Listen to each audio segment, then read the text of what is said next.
Welcome to The Core. If you're interested in your health, you're in the right place. Stick around for fat-free, no BS tips and education to help you reach your goals. I'm Eileen, a certified fat loss and nutrition coach by Precision Nutrition and Clean Health Fitness Institute. And I am Shannon, a NASM certified personal trainer.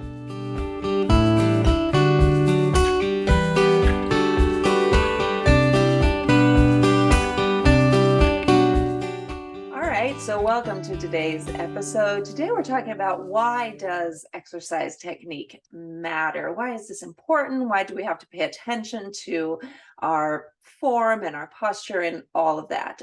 Before we get into it, I have two important things to say. One is that we have Shannon's dog Duke with us today. So if you hear some barking or some growling, we have a guest today. It's a very special guest to the podcast today. He is very special. Yes, you hit it right on there. I mean, we can't really understand what he's saying, but he's really special. The other thing is we would love for you to leave a review. This is the only way that we can actually get the podcast to grow. We don't want to use ads and stuff like that. So leaving a review, leaving a rating is super helpful for us. So wherever you listen to this podcast, just go in there, just leave a little note, and we appreciate your time. So let's get right into it. Why is it that exercise technique is important? Yes. And I'm pretty sure I say this at the beginning of all of our episodes is, this is my favorite topic, but it is one of my favorites. Exercise technique. Why does it matter? Basically, what you need to know first and foremost about exercise technique is it really, really assists you on whether you're exercising in a group setting, your own setting, or a one-on-one setting, is beyond getting it done. You're not just going through the motions, you're focusing on quality over quantity. A lot of times we go through the workouts, whether we're in a rush or we just want to get it done because we're not in the mood. But you really want to focus on quality over quantity. And I've said this before and I'll say it again. I'd rather have you do 8 really, really, really good squats than 20 squats that are just kind of half-assed. You're not really targeting or firing the specific muscles that we're trying to with that particular exercise. We have an episode, I think it's already come out, about fartlek training, or the 10-minute. Yeah, we did the 10-minute rule, whatever we called it. We'll link it in the description, you guys. But would you also say that this goes into that same philosophy? Like if you would rather, like if you're not feeling it or you're not having a great day, like you would rather someone do a much shorter exercise, but do every movement really well than say, okay, my program says 3 sets of whatever, so I'm just going to do them sloppy, but I'm going to do the whole thing. Like, so you would really prefer like, okay, only do 1 set, but do it really well, then get through it. Garbage reps. No, garbage reps. Yes. Trash. Yes. No, 100%. If you are short on time, let's say you have the 10 minutes and you have your 3 exercises picked out or a full set of 6 exercises, and you get through 1 set and your 10 minutes is done, but you focused on your form really well, then yes, congratulations to you. That's amazing. Keep going forward with that technique versus I have 10 minutes. I have to pump through. I'm going to get in these 3 reps or these 3 sets of 6 exercises to say that I did it and to get all the benefits out of all of the exercises.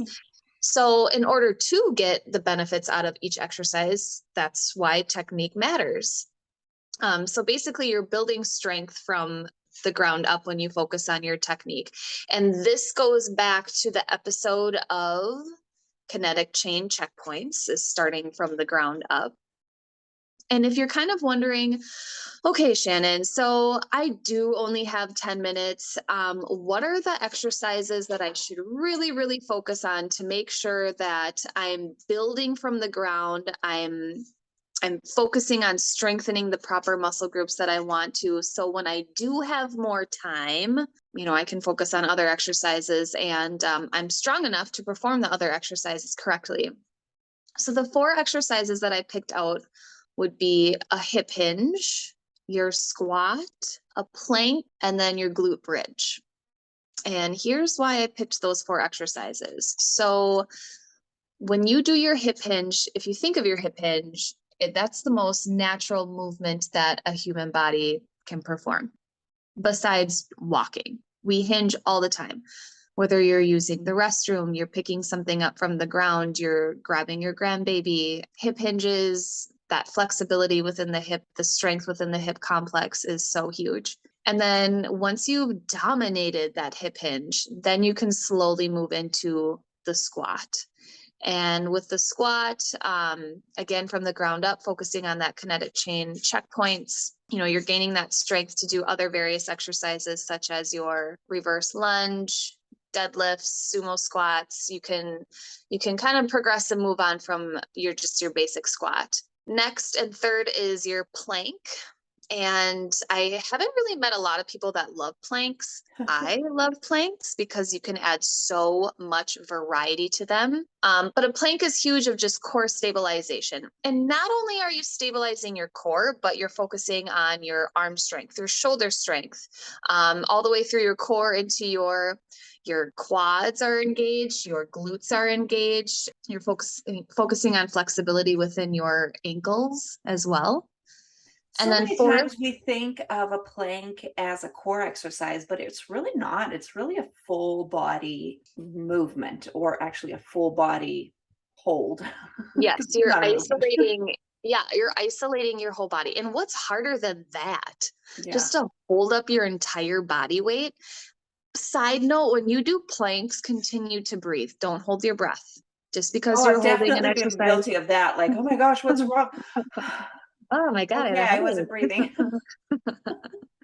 And then fourth would be your glute bridge. So this is where you are laying in a supine position. You kind of plant your feet so they're flat, and then your knees are bent.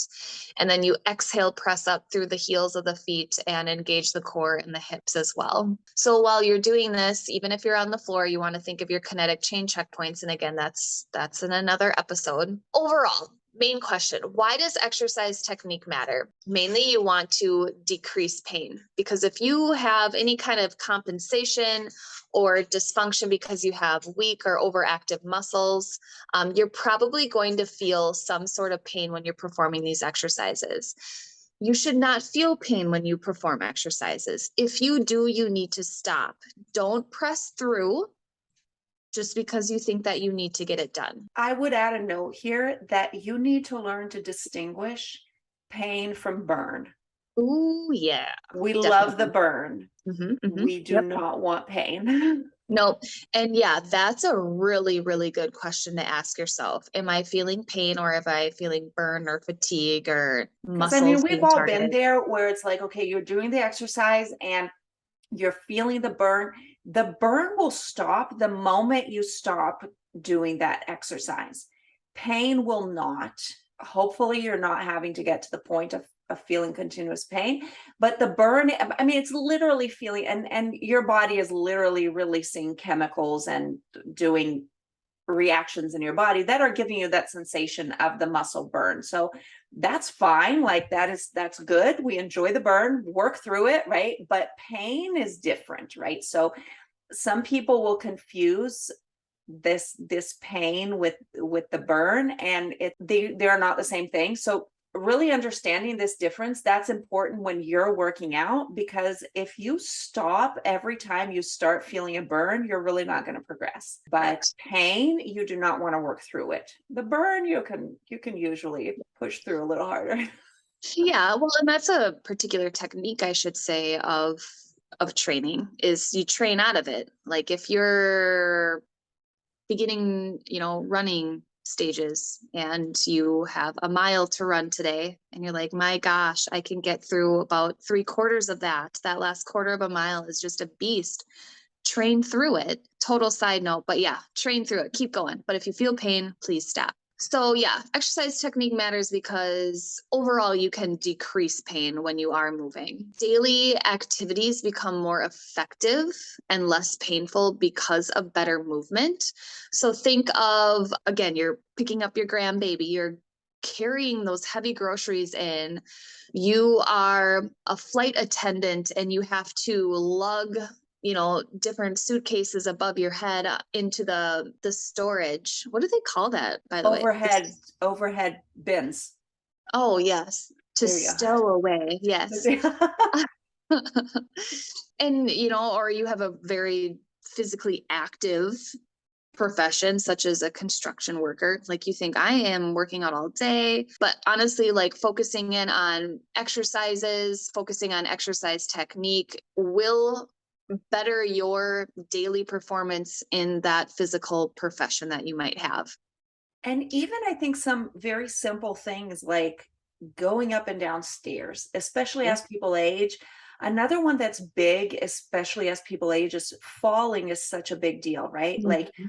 when you, and I've heard this from different trainers that work with older people and saying, working on developing, because it's performing exercises properly, it's also a matter of you end up learning more about how to control your own body, right? And Mhm. like slips and falls happen less because you have more muscle mass, but also because you have more control of what your body is doing, right? So it's really like it ranges from the really big stuff to Mhm. like just really simple tasks like holding your kid or holding yourself when you're about to fall, or going up and down the stairs, carrying in the groceries. Like it really helps with all sorts of stuff.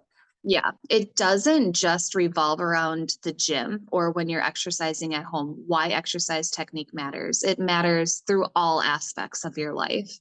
And it's crazy to think like, oh my gosh, my life can be made more simple with less pain if I really focus on exercise technique. Yeah. And I'm gonna steal something from you, Ailini, but the short answer is yes, and the long answer is yes, it Hell does. yeah. Exclamation mark. Yeah, for sure it does. So, all right. Just to recap here, build from the ground up. And this goes back to your kinetic chain checkpoints. And if you're kind of focusing or wondering, curious on, well, what are some exercises that I can focus on to build that strength? And not only build that strength, but then also focus on how you feel when you perform an exercise. What should your technique be? Where should I be feeling it? What muscles should I be firing when I'm performing specific exercises? One is the hip hinge, because again, that's one of the most natural positions or movements that our body can make. Following that is a squat. Again, you probably go to the restroom multiple times a day and you are squatting. You want to keep squatting. You want to have really good squats until you just can't anymore. Planks, so good for core stabilization and like we talked about, total body. And then getting down on the floor or on the mat and performing some glute bridges, because now you're targeting that whole posterior chain, which is your hamstrings, glutes, and your lower back. You're targeting your transverse abdominis, all that big, beautiful muscle that wraps around your core, your hip complex, your pelvic region. Ladies, we need to focus on that. So those 4 exercises, and then take your time and go slow.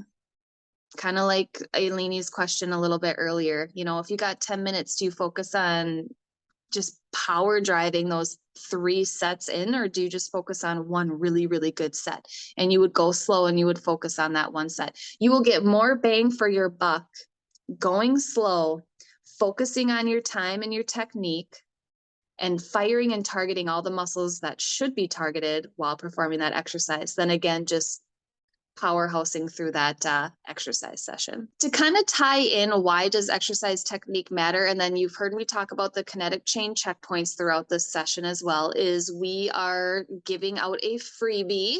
So So this free, exciting.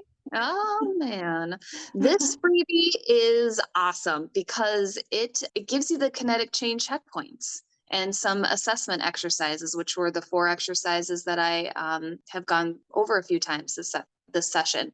So click on the description link and download that PDF. And if you have any questions at all, of course, I would say most importantly, feel free to ask me because I would love to help you. But if you go to a gym, feel free to bring that download to a trainer. They should be able to help you on those kinetic chain checkpoints. And this PDF, it's the cool thing about it is you get to see what you should be doing, and you get to compare it to how you're doing. You're going to have images of what you should be doing, so you can kind of visually assess yourself, and then like Shannon said, take it, have somebody look through your technique, or just book an assessment with Shannon and she'll do it for you.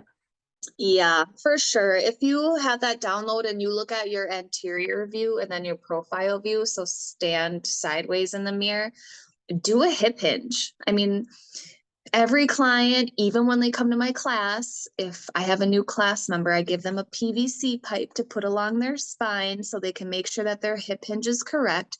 Do a hip hinge and just see where you're at. And if your hip hinge is a little off, I'm sorry, but there's probably a few other things that might be off, and let's correct it. Let's correct it and get it going so you feel less pain and you can just dominate the world out there. Thank you for joining us for this episode. We would greatly appreciate it if you left a review wherever you listen to this podcast. Remember that you can join our email list at practicethecore.com for more tips on how to improve your health. We are Aline and Shannon, and this is The Core.